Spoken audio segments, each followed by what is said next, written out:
Hey guys, can you hear me? Yes. Okay, perfect. It's a pleasure to be here. Thanks for inviting me, Gilad. And I came with Gilad and we shared that interesting story about the customs and immigration officials. Thankfully, I came in a different terminal, so I got on in like 2 minutes time, flat. So I was lucky. Now, again, I'd like to thank Mark for the great segue, because a lot of things that he said are things that we are trying to solve at Ohio State University. For instance, what do you do with all that big, nasty data? How do you handle it? How do you process it? So, and how does HPC help in processing that data? So, as you guys may know, high-performance computing has been evolving over the last few decades. And this is primarily being driven by the top few systems. So the speed at which we can compute is constantly increasing. And right now we are at about 100 petaflops. And it's expected that we'll hit a Exaflop in a few years' time. But well, don't hold me accountable for this, because this goal has been shifting over the last 5 years. People have been saying that, hey, Exaflop is here, Exaflop will hit in 1 year, 2 years, 3 years. But it's been kind of being pushed farther and farther. So the current hope is this will still be possible, but you never know. I might be here next year saying that, hey, we'll hit this in 2025. Who knows? So with the growth in HPC, what we see is that there's a cycle happening. So HPC has been doing all this stuff for 15, 20 years. But all of a sudden, 5 to 6 years ago, the problem of data came to the fore. There's tons of data. What do you do with it? How do you process it? How do you fetch it? How do you retrieve it? And that led to the growth of the big data field. And people began to see, can you use HPC technologies to get data, process data, and get meaningful results out of the data faster? So HPC began to help big data. And a few years ago, deep learning became a buzzword. How many of you here know what deep learning? Show of hands, please. Okay, a fair number. So, I mean, the artificial intelligence domain has been around for half a century. So what the heck happened in the last 2 to 3 years that made deep learning so great? And that's something that I'll talk about later on in my presentation as well. So HPC and big data together helped accelerate deep learning. So deep learning was there, but it was not feasible. Making use of deep learning techniques to do anything useful would take weeks or months, which was just not feasible for real-time applications or day-to-day applications. So what HPC and big data together did is to make deep learning really applicable. So the things that used to take weeks or months now takes days or hours or minutes. So that's what HPC and big data have contributed to deep learning. They have really made it possible to perform deep learning on a real-time basis. And you would be surprised as to the kind of things that deep learning is helping you to do. And finally, we see that deep learning could possibly help HPC and big data evolve as well. So for instance, right now, HPC allows you to do weather prediction, earthquake prediction, things like that. But there is a fair bit of error associated with it. So the current trend is to see if you can use deep learning techniques to make the predictions and the HPC and big data problems be solved in a better fashion. So overall, we see a cycle that is getting completed here. And because of the advent of cloud, so how many of you are aware of HPC, like high performance clouds, like Microsoft Azure, Amazon EC2? Okay, a few. So this is more of a recent trend where people are trying to do the same things in the cloud. Now, high performance clouds are no different from like a supercomputing center like POSI, but it's just that they offer the solutions in a containerized, compartmentalized way, making things easier to access for a lot of people. So can you do HPC, big data, and deep learning in the cloud? So that is an increasing use case as we go forward. And a lot of companies and researchers are trying to see how this problem can be solved. Now, these are the three things that I'll be talking about in my presentation. Traditional HPC, how do you accelerate that? Deep learning, how do you accelerate that? And high-performance cloud for HPC. So what are the challenges associated in each of these domains? How do they interact with each other? Is there knowledge that we can take from one domain to the other, which would help things, which would help to improve things overall? So HPC has been around for like more than half a century. And HPC, or traditional scientific computing, has mostly been driven by parallel programming models. So there have been different kinds of programming models, your traditional shared memory model, your distributed memory model, and your partitioned global address space model. Now, have you guys heard of these terms that I'm spelling out here? Okay, great. So, why do you need programming models? Well, people could do all of these themselves, but then that would place an unreasonably large burden on end scientists to make sure that their application is able to scale on large systems. Now, these scientists are domain folks. They could be physicists, biologists, people who are like geologists. So they are not necessarily computer scientists. So what these programming models allow is an abstraction for these scientists to scale out their applications on really large supercomputing systems, like coffee, for instance. Now, MPI has been around for a long time, but slowly the Partitioned Global Address Space model, or PGAS, is coming up. Now, there are some key features of PGAS that makes it really important. MPI is good for traditional static communication patterns, but if your communication pattern is dynamic, if it changes very often, and if there's a problem of load balancing, then MPI is not really good for you. So in these scenarios, the Partitioned Global Address Space, or PGAS models, really shine. But the problem then again is, neither one can be best for everything. So can you combine it? Can you take the best of MPI and the best of PGAS to solve problems? So this is what is called as a hybrid programming, or MPI+PGAS programming. So you could have an application where portions of it are amenable to the MPI kind of paradigm, but, whereas other portions could be more amenable to the PGAS, or Partitioned Global Address Space kind of paradigms. So if you have a runtime which can support both MPI and the PGAS models without having performance issues or functionality issues, that would be the best. So this is where the scientific computing domain is headed now. So what they're trying to do is take an application, figure out what are the critical components there, and what programming model fits best for what component. And can that component alone be rewritten using the appropriate programming model so that you get the best performance for your application. So this is where people are headed now for your traditional scientific computing. So as I said, programming models kind of forms the heart of your traditional scientific computing. But what is it connecting? So on the supply side, you have the drivers of modern HPC technologies like multi-many core architectures, networking technologies like InfiniBand, OmniPath, RDMA, over-converged Ethernet, so on and so forth, as well as accelerators like GPUs and FPGAs. So these are the drivers of modern HPC, big data, and deep learning systems. Now, why are these coming?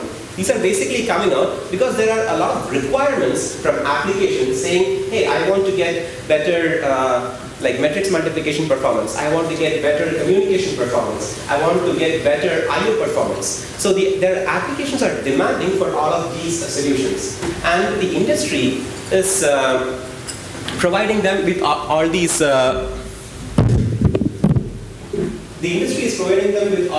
solutions to accelerate. Now, the programming models kind of bridge the gap between the supply side, which is the hardware, and the demand side, which is the applications, with middlewares. So there are a lot of people who develop middlewares for different programming models, and the middlewares provide various APIs to end applications. This could be like point-to-point communication where process A talks to process B, collective communication where a bunch of processes talk with each other, and so on and so forth. So this is typically how the HPC ecosystem works. But this alone may not give you the best possible performance. There are lots of co-design opportunities. So if I look at just the application, or just the middleware, or just the hardware, I might not get the best performance end-to-end. So you need to be aware of the requirements of the application, the features provided by the hardware, and how this can be connected through the middleware. So is there a feature of the middleware that the application is not using?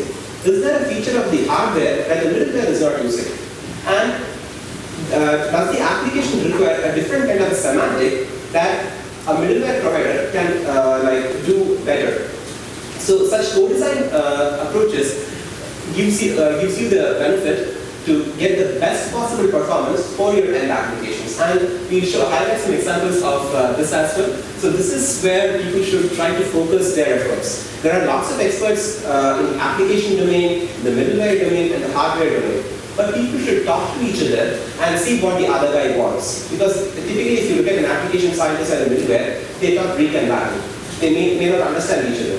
So people should really try to work together to see how to best solve the problem to benefit the end users out there.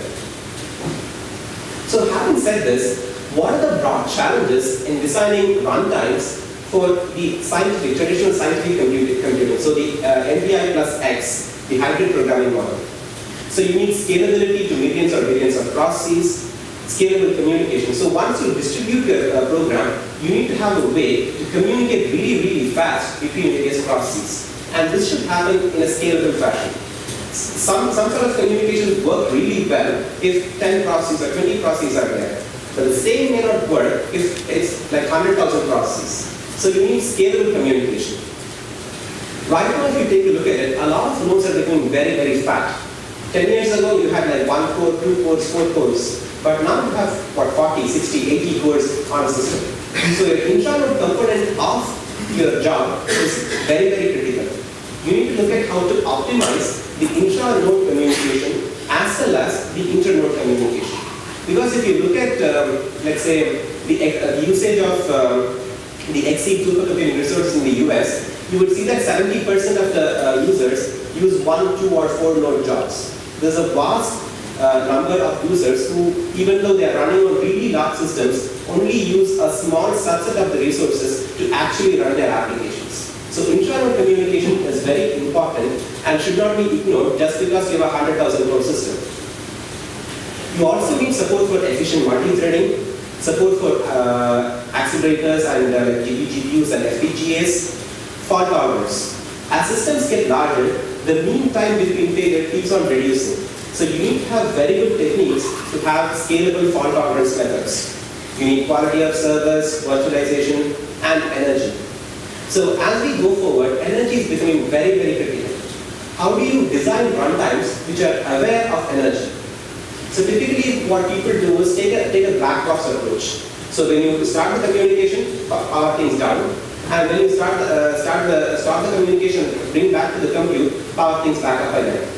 So this gives you the best savings in energy, but this will significantly affect your communication performance. So this is what is called a black box approach.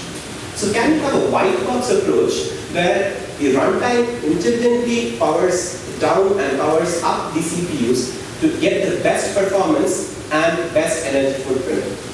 So this is what researchers are looking at in the MPI domain. Now I'll briefly touch upon these, and please remember that each one of these could be a PhD topic in themselves. I just have like possibly 1 or 2 slides there. If there are more questions, I'm more than happy to take them if I have time during the presentation or offline as well. So there are some additional challenges for designing exascale software libraries. So one is extremely low memory footprint. So as I said, nodes are becoming fatter. The memory is also increasing, but not at the same rate. So what ends up happening is the memory available per core keeps going down. So that is something critical for emerging exascale systems. And you also need to keep adapting. So you need to discover what the problem is, learn it, and try to adapt your application, middleware, and hardware to that problem so that you get the best performance. So this is what we call as the discover, learn, and adapt framework, so that you keep up to date with the issues that people are facing. Now, this is, as Gilad mentioned, the Allreduce project that we've been working on for the last 17 years. I will not go into the details of it. For more details, please go to our website. We're pretty good. So, and this is a timeline of our releases. So we've been around for like 17, 18 years. And we've been constantly working with various folks like Gilad, as well as Intel and a lot of other vendors, to see how we can get the best performance out of our library for end users. So this is the architecture of Allreduce 2. So as I mentioned, we try to address various requirements that the application expects from a middleware like point-to-point communications, collective communications, fast job startup, energy awareness, so on and so forth.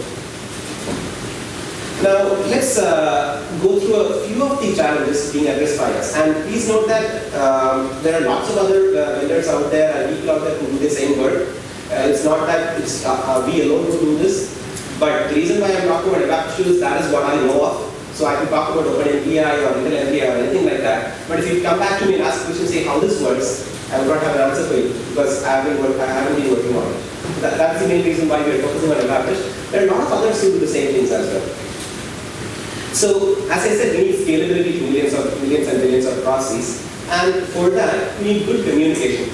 To start off with, good point-to-point communication.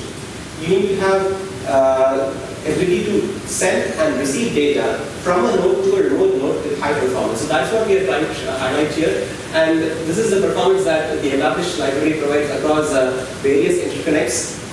And for any sort of graph that we present, we try to ensure that we give full details of the system with hardware and software used, so that if you want to do it, you can reproduce this. Okay?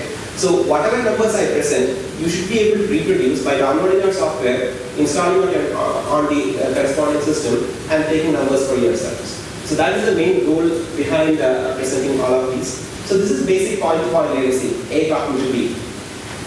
And this is similarly like bandwidth. So this is your basic communication performance, which forms the base for any scientific application. Now, actually before this, what's the first thing you do when you start a scientific application? Start it. So you can have a Lamborghini or a Ferrari, which costs a lot of money, but if the car takes 15 minutes to start up, nobody's going to drive it. So the first and foremost thing you need with any good runtime is the ability to start things up at small, medium, and large scales really, really fast. So if a 100,000 cores, your job takes 15-20 minutes to start up, it becomes a real pain. So that's one of the things that we try to address here. So these are some numbers taken on the Knight's Landing plus OmniPath system at Stampede, as well as at the Oak Forest PACS system in Japan. As you see, we delivered pretty good startup performance at nearly full system size. So this is 230,000 physical cores on the Stampede system, and this is about 64,000 cores on the Oak Forest PACS system.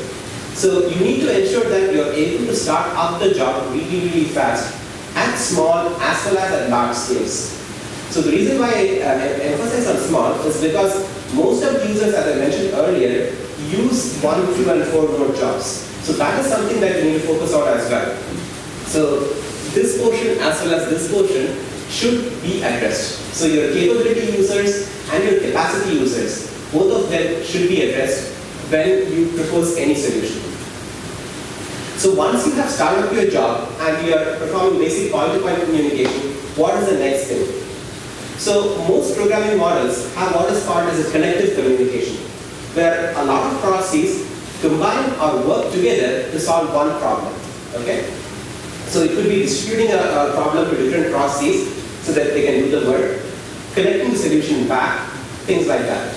So these collective operations offer a useful and simple abstraction to application developers to express their communication patterns. And thus collectives are very, very commonly used. Now, Allreduce is one of the most commonly used collective communication patterns for both HPC as well as deep learning.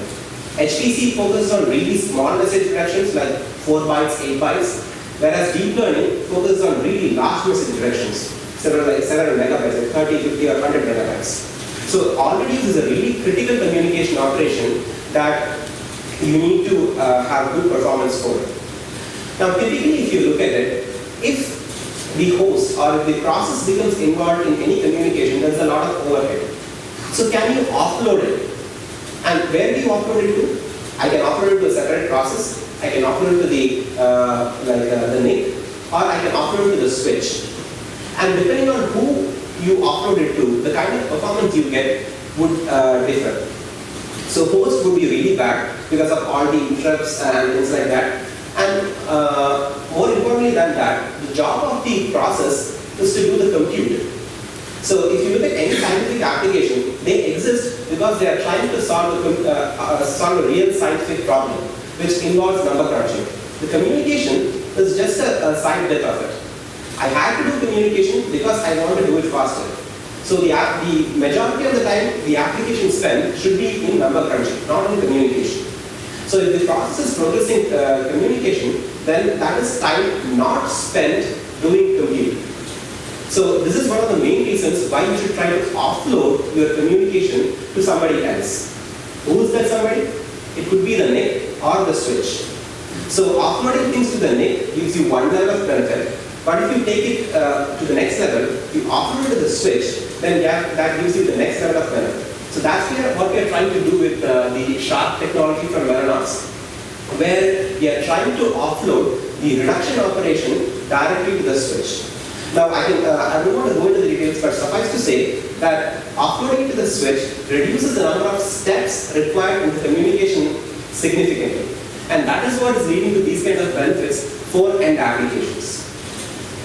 So one other side benefit which I am not showing here is, so this is the performance of a blocking collector, which means that the application is inside the MPI runtime trying to progress the communication. But because this is being offloaded, the same sort of benefits can be obtained for a non-blocking collector. So what is a non-blocking collector? A non-blocking collector is where the application starts off a communication, goes to do its compute, and somebody else, and in this case somebody else, the switch, progresses the communication. So you have effective overlap of compute and communication, which is a very key factor to getting best performance for your scientific applications. So with this sort of offloading, you have that overlap of compute and communication. So this is something that is very important. Now, one problem that people might think, yes? Your slide's not advancing. You want to point the pointer over the PC on the screen. Yeah, right. I'm not You're still on this? Okay. I'm still on this. Okay. So, one thing that people might think is, hey, I have this overlap, but how is this overlap going to affect my compute? So, will it affect my cache?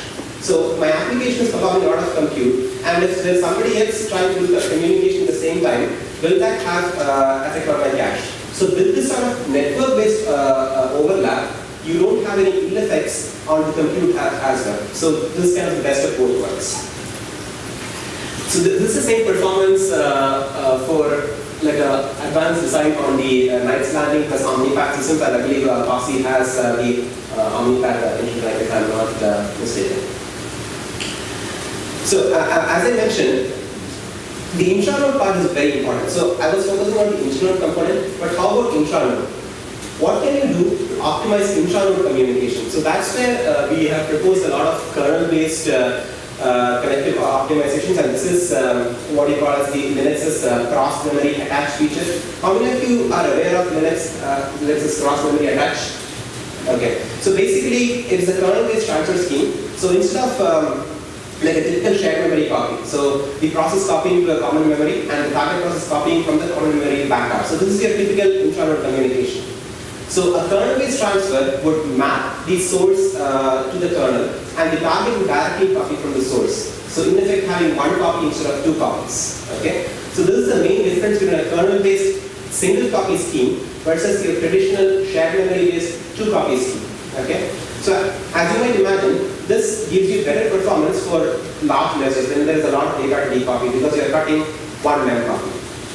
So what we are trying to see is, can the same principle be applied directly to a collective communication?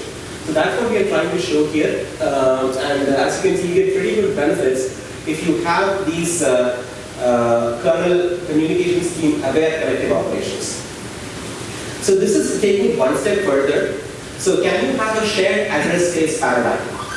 So typically, if you look at your communication operations, you can't say that, hey, process 1, do things for me, because the address spaces are different. But if you have a shared address space paradigm like XPMem, again, I'm pretty sure most of you are not aware of XPMem. I'm not going into the details of it, but suffice to say that XPMem is a kernel feature that allows different processes to cooperate and collaborate on the same piece of data to, like let's say, load balance work, so that process A can do some portion of the work for me.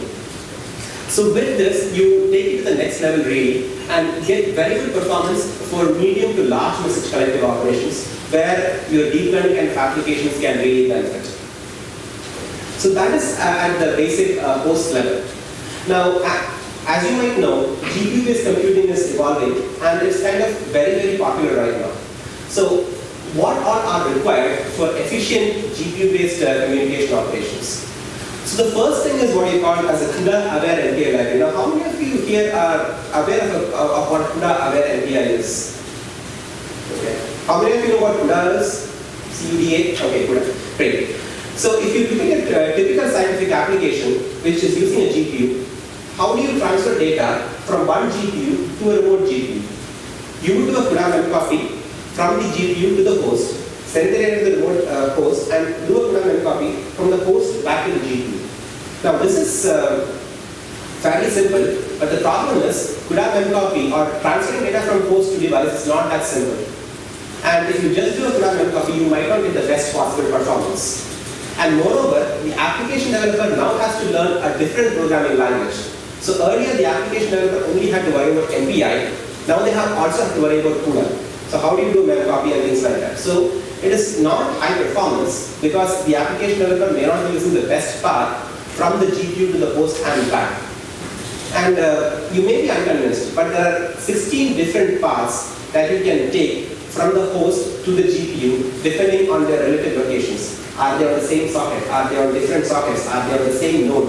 Does the InfiniBand HCA and the GPU are on the same socket? So there are tons of combinations which the application developer will have to get right. And if you go to a physicist or a chemist to say that, hey, 16 different paths, do this, they will go to hell, I don't want to do that. So this is where CUDA-Aware MPI comes. So can the application developer just do an MPI send and an MPI receive, and the underlying runtime take care of the transfer from the GPU to the remote GPU without the application developer having to worry about it? So this is basically what we are trying to do, and this gives you high performance because the runtime now figures out what of the 16 different paths is best to take, and the application developer does not have to do the extra CUDA copies, making it high productivity as well. So we have been working on this for the last 5 years, and this is a joint work with Mellanox and NVIDIA, and we use a lot of the features provided by the vendors to gain this kind of performance. And this is something that I'd like to highlight. We get near host performance, 1.88 microseconds from device to remote device. Okay, from GPU on one node to GPU on remote node, we are able to transfer data in 1.88 microseconds. And this is something that no other MPI library in the world can match at this point in time. So this is not just for latency, but for bandwidth as well as bidirectional bandwidth. Now, all of this is well and good, but means nothing if it does not translate to real application level benefits. So that's what we are trying to highlight here. We have worked with a lot of application folks who are kind enough to work with us. And the reason I say this is because most of the application developers really don't want to change their code. Okay? Finding an application developer who is willing to work with you to change their code is a real blessing for a runtime person. And in this case, the developer of UBLU out of the University of Michigan was kind enough to work with us and modify their application to use the GPU direct RDMA techniques. And with that, they were able to get significant benefits at the application level with the MPI+PGAS stack. So this is something that we are again quite proud of. This is a joint collaboration between us, the Swiss National Supercomputing Center, and Meteor Swiss, the weather prediction agency in Switzerland. So we work with them to accelerate their weather prediction application to get better performance on real time. So this is actually being used right now for weather prediction in Switzerland. So if you go to Switzerland for the HPCAC conference maybe next year and look at your iPhone and say, hey, is it going to rain, is it going to shine, then your results are coming from our joint work with them. So x86 has been around, the Intel platforms have been around for a long time. But recently, there have been new developments. There is the OpenCore consortium as well as R coming up. So what additional optimizations are required on these systems? Now, one thing is memory consistency. So x86 offers strong consistency, whereas OpenCore and ARM are weak consistency. So you need to make sure that the instructions are not reordered, you don't run into hand. So there are a lot of other challenges that come in, and we address that, and this is the kind of performance that we are able to deliver for intra-node as well as inter-node communication on open bar platforms. And this is the kind of performance you have from device to device on open bar systems. Now, you might think that, hey, you showed me 1.8 microseconds a couple of slides back. Where is that number? So here, if you see, your communication latency is significantly high. This is basically because when these numbers were taken, the open bar system did not support the high-end features that Mellanox and NVIDIA offered, which is GPU-direct RDMA and GDR copy.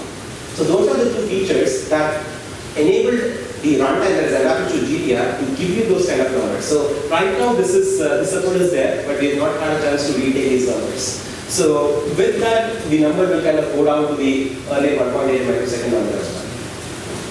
So these are again some numbers we took for the earlier kernel-based selective communication scheme inside one node with CMA on the open bar systems.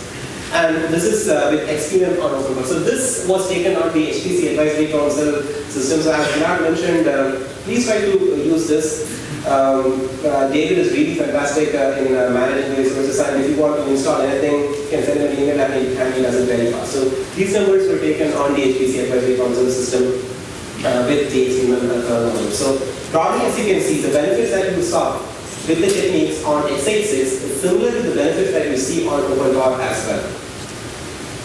And this is the numbers you get on the ARM systems. So with that, let me head into the application scalability and best practice. So Gilad talked about this a little, and I think there will be other presentations here as well.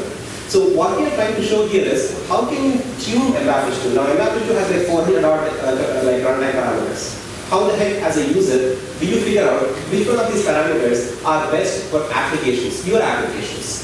So we are trying to take a lot of applications with our collaborators, and we are trying to create a best practices page to show you what exact parameters you need to use to get the best possible performance for your application from your system. So these are samples of SPEC benchmarks taken on Broadwell plus InfiniBand, comparing MPI+2 with Intel MPI. And this is on the KNL plus Omnipod. So if you go to our website, we have like a lot of these best practices up there, which shows you how to get the best possible performance. And these are all not done by us. We have a lot of collaborators who work with this. So if you have a problem, or if you have a use case, or if you have a tuning case study, please do send us a note, and we can try to put it up with appropriate acknowledgements to you, so that the community can benefit from this. So we have initial listed applications here like Amber, OpenBlue, HPCG, Lulesh, Neuron, SPEC benchmarks, things like that. But if you have a particular use case, please let us know, and we can definitely work with you to see how to get the best performance for your system as well. Now with that, let me head into deep learning.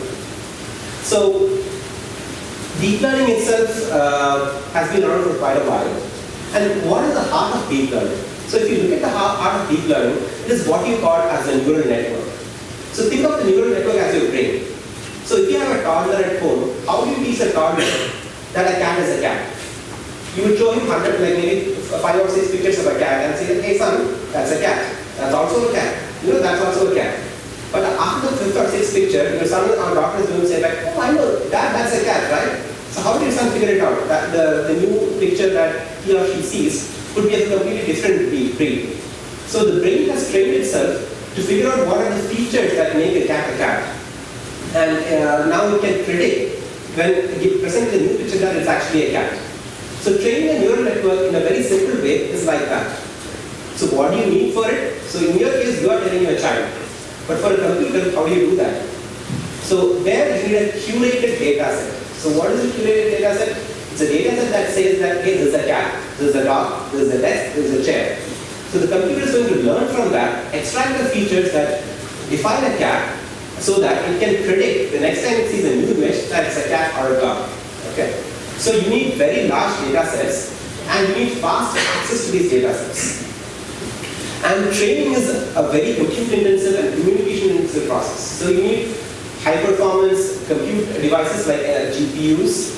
You need good communication interfaces like your InfiniBand or Omnipod LCAs. And you need good middleware and software to bind these two. Without a good middleware or let's say a map kernel library to give you that good performance, these training would take weeks or months. So earlier I asked you, what was it that really began this sudden growth spurt for deep learning? So the two things that made deep learning so ubiquitous and so possible now is one, the availability of large public data sets. So the concept of neural network was around since 2006 when Dr. Hinton presented the initial paper. But it was not until 2010 or 11 that data sets like ImageNet and CIFAR became publicly available, which allowed people to actually train their own neural networks. So this is not to say that data sets were not there. Yes, folks had data sets, but they were either protected, proprietary, or unavailable to the general researcher.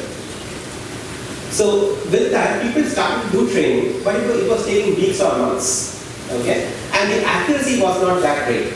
So if you gave a neural network with a picture of a cat, it could maybe predict with 70% accuracy back in 2015 or 14 that it was a cat, which is not great. If you are driving like a Tesla, and if the manufacturer says that, hey, I can predict the stop sign with 70% accuracy, you can go to hell, I don't want to drive that car. I don't want it to crash. So you want something to predict things with 99.9% accuracy. So in order to do that, you need to train it really, really hard.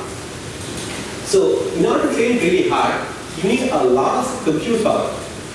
So with the advent of GPUs, this became possible. So with the large data sets and the advent of GPUs and the right libraries for GPUs like CUDA-Aware and CUDA-PGAS, around 2015 to 16, that's when deep learning really became feasible.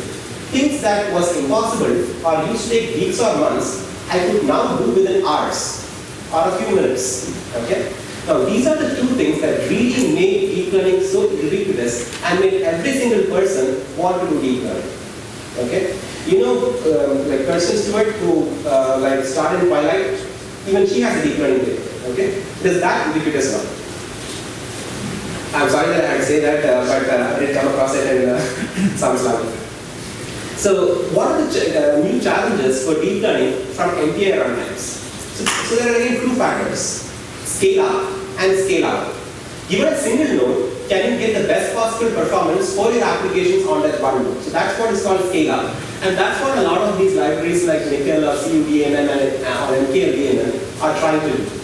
On the other hand, you have scale out. So you have extracted all possible performance you can from a single node.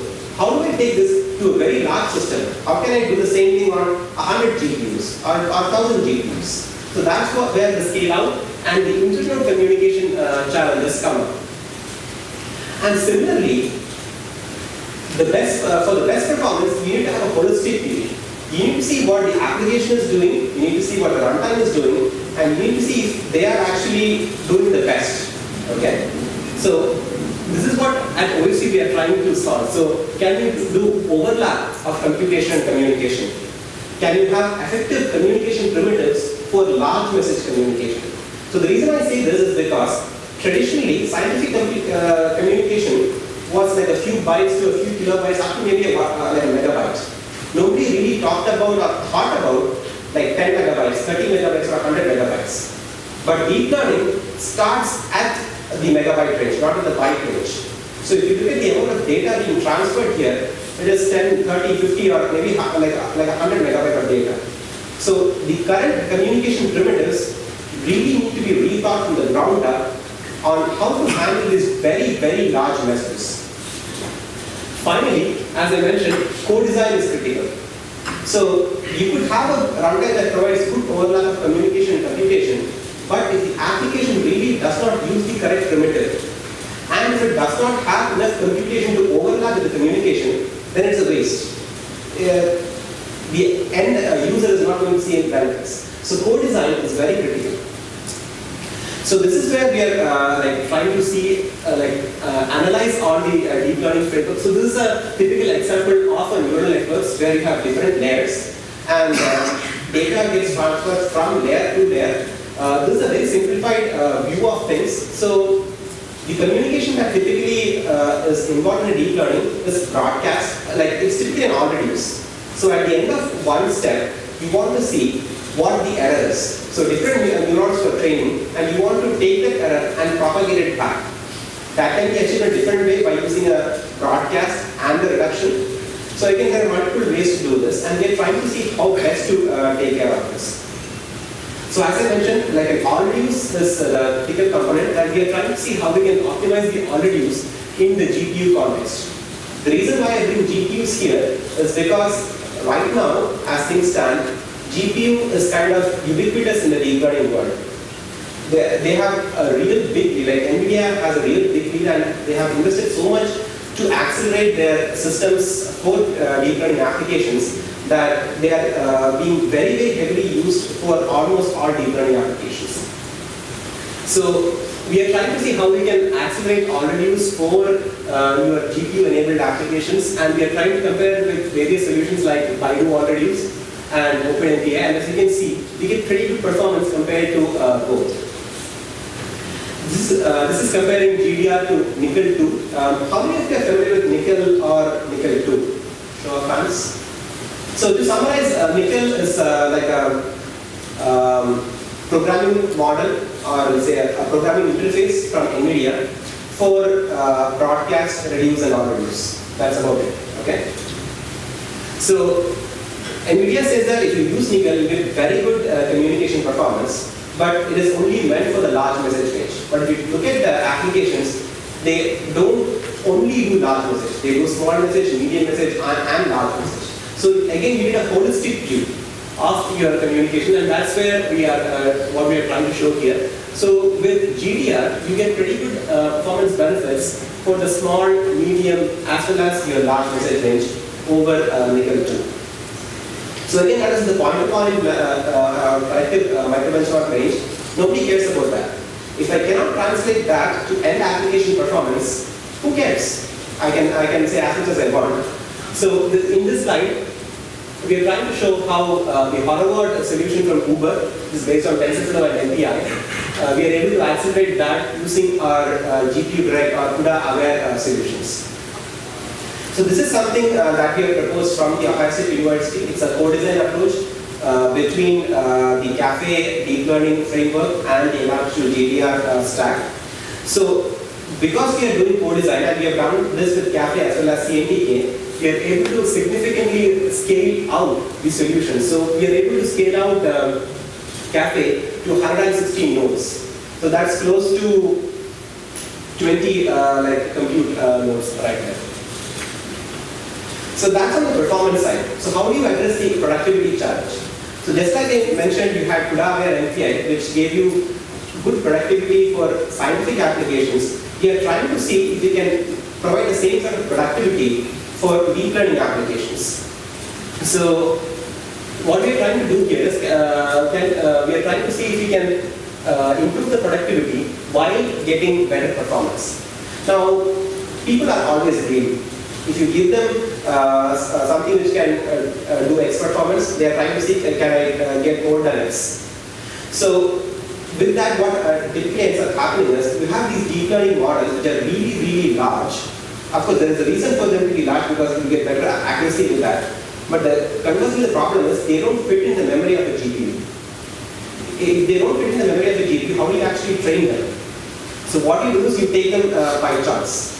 But if you want to take them by chunks, then you have to do all of these things. What we are trying to do here is, we are trying to see if we can do that without having to chunk it up. So can the application developer write this instead of doing this? And can the underlying runtime do the data transfer behind the scenes for the application? So that's what we are trying to do here with out-of-code DNN training. So for problems that do not fit inside the memory of one GPU, that's typically what we call as out-of-code. And our proposed solution manages all of these things unbeknownst to the user, so that they can write applications as simple as this instead of this. So what we are trying to show here is there is significant like productivity benefits with little or no impact for performance for your in-memory and your out-of-memory training schemes. So with that, let me move on to the last topic that we have, high-performance cloud for HPC. So far we've been looking at how traditional scientific computing as well as deep learning runs on systems like POSI. But going forward, what if we want to do the same things on systems like Microsoft Azure or Amazon EC2 can it be done? So can HPC and virtualization be combined so that you get the best of both worlds? You can run these systems on demand anywhere. That's what we are trying to do here with the Allreduce Word project. And what we are trying to highlight here is that, so historically, virtualization has always been linked with low performance. But nobody cares for that. Who wants a low performance cloud? Yes. Okay. So who wants a low performance cloud? Nobody. So what people really want is a high performance cloud. Okay? So can HPC and virtualization be combined to give a high performance cloud-based solution for scientific applications as well as deep learning applications?